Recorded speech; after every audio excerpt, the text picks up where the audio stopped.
আইপিএলে তেমন নামডাক না থাকলেও ম্যাচের পর ম্যাচ টিম ডেভিড যেভাবে ফিনিশ করে যাচ্ছেন তাতে তার ব্যাটিংয়ের প্রতি সম্মান বেড়ে যেতে বাধ্য যে কারো।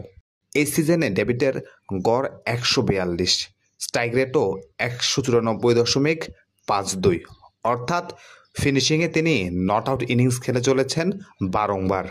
বাকিদের আসা যাওয়ার মিছিলে টিম ডেভিড পাঞ্জাব কিংসের বিপক্ষে ২৬ বলে ৫০ রান করে ৩৯ রানে ৫ উইকেট হারানো দলকে একটা ভালো অবস্থানে পৌঁছে দিতে একাই লাগাম টেনে ধরেন।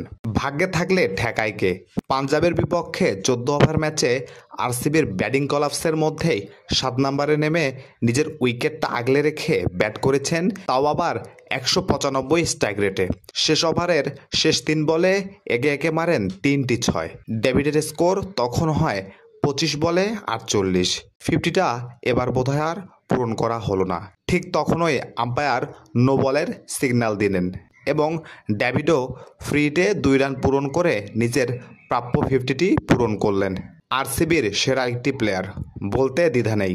প্রত্যেক ম্যাচে ১৬ থেকে ২০ ওভারের মধ্যে ঝড় তোলেন এবং শেষ বল পর্যন্ত ক্রিজে থাকার চেষ্টা করেন। যতক্ষণ ক্রিজে থাকেন ততক্ষণ শুধু ৪-৬ মারার চেষ্টায় থাকেন। Great finisher Tim David.